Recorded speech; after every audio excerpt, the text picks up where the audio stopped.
come up here to tell our brothers and our sisters the correct way to follow the Lord, the correct way to follow the Bible. You understand? This is true correction.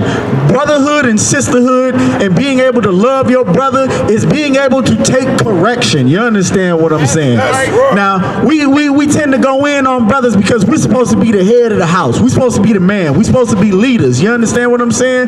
But sisters, you got a part to play too. You understand what I'm saying? See, I hear a lot of sisters throwing away their husband, leaving their husband for, you know, a number of random stupid reasons. You understand what I'm saying? When you get with that man, when you lay with that man, that's your husband. You're supposed to be with that man forever. See, the problem is we make bad choices. Sisters are making bad decisions. You understand? Brothers are making bad decisions, and they all don't want to hold up to them. We don't want to hold up to the choices and the decisions that we make. You feel what I'm saying? But understand something. In I.S.U.P.K and the Commander General YAHANNA, we teach that when you lay with that brother, you lay with that sister, that's your wife. You there for life. You understand what I'm saying? Be sure in your election when you pick a woman. Brothers, be sure. Sisters, you need to do the same thing. Make sure when you lay with that man, that's the man that you want to be with for the rest of your life. You can't just up and walk away from that man. That man is somebody you're supposed to hold in high reverence. You understand what I'm saying? And the Bible tells you that that man is your head. But you know what? Let me stop talking and let the Bible talk for me. Give me that, what you got, brother. This is the book of 1 Corinthians, chapter 11, verse 3. But I will have you know that the head of every man... Hold on, the head of every man. We're going to go through a hierarchy. So take this walk with me, Charlotte. Read it again. But I will have you know that the head of every man... the head of every man. You understand? Blacks, Hispanics, and Native American Indian men. Pay attention. Keep reading. Is Christ. Is who? Is Christ. Is who? Is Christ. All right, so that's the person that you men are supposed to pay in high reverence to. Is Christ. You understand what I'm saying? That's the top of the food chain right there. Keep reading. And the head of the woman. Hold on, here we go. The head of the woman. Keep reading. Is the man. Is the man. So what man are we speaking of? Are we speaking on this oppressor that you want to go and get child support from? Are we speaking on this oppressor that you run and want to marry and think that you getting away or you getting something good? La-ah. La-ah means no. The man that you're supposed to marry, the man that you're supposed to pay that reverence to, the head of you is blacks, Hispanics, and Native American Indian men. You understand what I'm saying, sisters? You need to choose a man that comes from your tribe. You understand? Your brother, the bone. You know what I'm saying? Your bloodline. Read it again, brother. Read it from the top. This is the book of 1 Corinthians, chapter 11, verse 3. But I would have you know that the head of every man is Christ, and the head of the woman is the man. Understand something. We got somebody we report to and we listen to, and you have somebody you report to and you listen to, sisters. That's what you're supposed to do. That's how the house is ran. You understand what I'm saying? That's how you learn from the man that you've chosen to lead the rest of the house. Keep reading. And the head of Christ is God. Understand something. That's the hierarchy there. That's the importance that we need to know. That Christ has a head, and that's God. That the man has a head, and that's Christ. And that you, females, women, blacks, Hispanics, and Native American women, y'all have a head as well, and that's your husband. Don't throw your husband away because he gained some weight. Don't throw your husband away because he get another wife. Don't throw your husband away because you found somebody that you think look cuter. You stay with your husband until the end. You understand what I'm saying? Pay attention to the choices that you make and be a woman and stand by your choices. You can't throw your husband away just because he raised your voice at you, just because he corrects you, just because he tells you, no, you can't wear that outside. No, you got to cover up your chest. No, that dress is too short. You got to stay with that man, and you got to understand that that man is giving you that correction because he's trying to protect you. That's a job of a man. And a good man will tell you sometimes, shut your damn mouth. And he's not telling you that to be ignorant. He's not telling you that to to be a tyrant over you. He's telling you that because you need to pay attention to what he's telling you, because he's your husband and he's trying to guide you in the right way. You might be leading us down the wrong road with your mouth. And the problem is you don't know when to shut your mouth when you're told to shut your mouth. Your husband is the person that tells you to shut your mouth. And guess what else your husband gives you? He gives you protection. That's leadership. You understand what I'm saying? These men that you see standing here with me, these are protectors. These are fathers. These are leaders. And under Commander General YAHANNA, we have learned to be better men, better protectors, better leaders. And Salakia, what this brother is bringing out is so heavy, man, because a woman will make a bad decision and have her husband and her whole family in the Kingdom Hall church where they molesting children, man. You understand? The church is full of wayward, disgusting women that need guidance, man, by the Bible, not by what we say. We're not up here, you understand, just making up stuff. We reading scriptures out of the Bible. And the problem with the Christian church and the Muslim mosque and the Kingdom Hall is that they paint lies about God, man. They paint lies about how God works.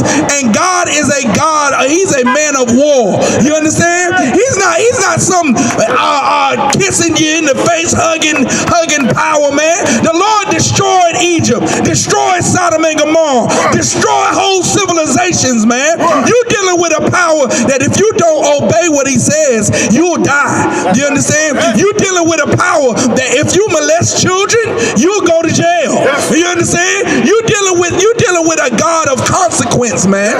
And this Bible is full of rules and regulations that we as blacks, Hispanics, and Native Indians have to abide by. You understand? Sadat didn't make up the rule that a husband is ahead of his wife. He didn't make this up, man. And one comes before two. Two comes before three. You wonder why a woman is weak. You wonder why she need help with the big box. You wonder why she need help, you understand, changing the tire. It's because she is the weaker vessel, man. And she need to be treated as such, man. She need protection. She need for a man to stand up and say, do not go into the Kingdom Hall because you're going to get our kids molested, man. You understand? She needs a man to stand up and say, get the hell out of there, man. You understand? And that's righteous, man. That's righteous. And what's righteous is root word meaning right. You understand? And if you don't have righteousness, what do you have by us? Child molestation. Keep bringing it out, brother. Give that priest and prophet a powerful hand, man. He's bringing out the truth. You understand what I'm saying? My wife can't do what I tell her she can't do. You understand what I'm saying? We need to lead our brothers and we need to lead our sisters the right way. And the Kingdom Hall ain't the right way. The Christian church ain't the right way. The Muslim mosque ain't the right way. Jehovah's Witness ain't the right way. You understand what I'm saying? Read what you got one more time, brother. This is the book of 1 Corinthians, chapter 11, verse 3. But I would have you know that the head of every man is Christ, and the head of the woman is the man, and the head of Christ is God. Hey, look, that's all you need to understand right there. There's a hierarchy, and women, we need to pay attention. Y'all need to pay attention to your man. You need to pick a man that you're going to let lead you. Brother, drop that. Give me the book of 1 Timothy, chapter 2 and 11. You need to pick a man that's a leader. You understand? You need to pick a man that knows how to follow Christ. If you need a man, you sisters that single out here, you need to come over here and join this school so you can get you a righteous man. You understand what I'm saying? You need to pick a man that's going to be a leader and a husband and a father. They're right here in the I.S.U.P.K, sisters. Come pick up a flyer. Kannapolis ain't that far. The school ain't that far. If you can't make it to the school, we got a .com where you can watch. You understand what I'm saying? Get your strength up. You understand what I'm saying? Count on the one count. Hey, and the man is going to tell you that Christmas is wrong, New Year's is wrong, your birthday is wrong, Thanksgiving is wrong, all of these other Valentine's Day, Sweeties Day, all of these BS so-called holidays, all of them are wrong. That's what your man do. And he's going to show you how to obey God. You got that, brother? Read. This is the book of 1 Timothy chapter 2, verse 11. Let the woman learn in silence. Understand something. You got women out here on the corner with you trying to teach other women and teach other men. That's not her job. She should be at home taking care of the household, taking care of you. She shouldn't be out here in the cold trying to fight your damn battles. That's not a job of a woman. Read it again. This is the book of 1 Timothy chapter 2 verse 11. Let the woman learn in silence. Keep your mouth shut and let your man be the leader of that household. You understand what I'm saying? Don't have your woman out here fighting your damn battle like some kind of coward. Read it again. This is the book of 1 Timothy chapter 2 verse 11. Pay attention, sisters and brothers. Write these scriptures down and go home and read them for yourself. Get you some context. Read a little bit above and read a little bit below. Understand what these scriptures are telling us, blacks, Hispanics, and Native American Indian men, women, and children. Read. Let the woman learn in silence with all subjection. With all what? Subjection. Run them out. Subjection. Keep talking over you. Subjection. Tell you what to do. Subjection. You need to be in subjection to your husband. Understand something. That's not a bad thing. We hear subjection and you think of a damn dog. You think it's a bad thing to be under subjection to your husband. But you're under subjection to your husband when you sleep with him at night, ain't you? You're under subjection when them in, right? You're under subjection with your husband when you lay down. Be under subjection when you stand up too. You understand what I'm saying? You can only be in subjection to him, one man, you understand? And that's what I'm trying to tell you. And not your, ooh, good night, sir, kind, not your work husband. Because I know a lot of us sisters, y'all sisters think that's okay. Having a work husband is not okay. You have one husband, you understand what I'm saying? And that's the man that you are supposed to be in subjection to. Read what you got. This is the book of 1 Timothy chapter 2 verse 11. Let the woman learn in silence with all subjection. Verse 12. But I suffer not a woman to teach. Whoa, whoa, whoa. Now that might go over brothers and sisters' heads right there, brother. Read it. Let them know where you at again, because that's a heavy point. Pay attention, everybody. This is the book of 1 Timothy chapter 2 verse 12. But I suffer not a woman to teach. To what? To teach. Understand something. We got teachers that are women. You understand? They're in the school teaching my children. We got teachers that are women that are teaching my brothers and my sisters how to be an electrician, how to be plumbers, how to be fixers and builders. Kind of the one kind, and learned how to teach us how to use a calculator, the same calculator that got us to the moon, that got us into outer space. You understand what I'm saying? We got women that are teachers, but what is it that a woman should not be teaching? Pay attention, Jehovah's Witnesses and all you other so-called religions. Read it again. But I suffer not a woman to teach. Understand something. You're not supposed to teach, and what you're not supposed to teach is this Bible. You understand what I'm saying? You're not supposed to teach this Bible, woman. Your mouth is supposed to be shut, and you're supposed to be learning from the men above you. You understand what I'm saying? That's what the scripture is bringing out. Keep reading. Nor to usurp authority. Understand something. To usurp authority, to run your mouth and try to tell a man what he can and can't do, to be teaching a man the Bible, that is not your job. You understand? We have a job to teach this Bible, and you have a job to be in subjection and submission to your husband. Read. Over the man. Read it again. This is the book of 1 Timothy chapter 2 verse 12.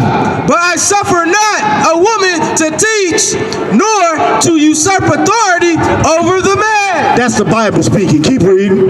But to be in silence. To be in loud mouth. To be in silence. To be in silence. Keep reading. Verse 13. For Adam was first formed, then Eve. Understand something. There goes that hierarchy again. Adam was here first, then Eve. Adam was the one that was given the laws, the statutes, and commandments, and told how to deal with them and do them. And then he told Eve. That was her job, was to pay attention to her husband, to be in subjection under her husband. Keep reading. Verse 14. And Adam was not deceived, but the woman But the who? But the woman. But the woman was deceived. You understand what I'm saying?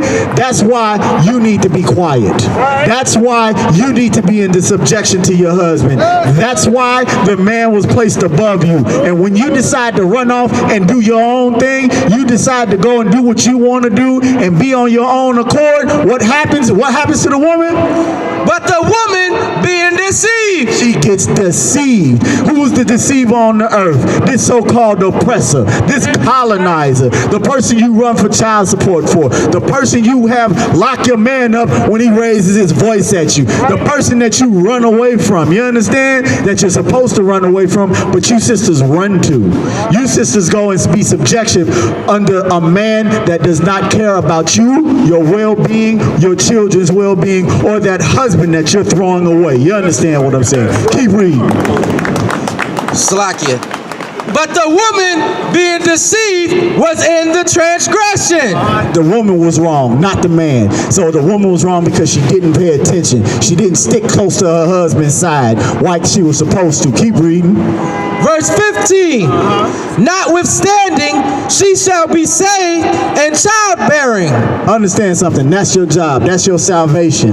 Being at home and taking care of them kids. You understand? We got to work. You got to work on them kids. You got to work on that house. Keep reading. If they continue in faith and charity and holiness with sobriety. Understand something. That's your job, women, blacks, Hispanics, and Native American women and children. You got to be under your husband. You got to be sober-minded. That means your mind can't be poisoned by outside sources, i.e. this so-called oppressor and his so-called way of living, this so-called America that we want to live under. You have to be sober-minded. You have to separate yourself, and you can only separate yourself in the I.S.U.P.K under Commander General YAHANNA.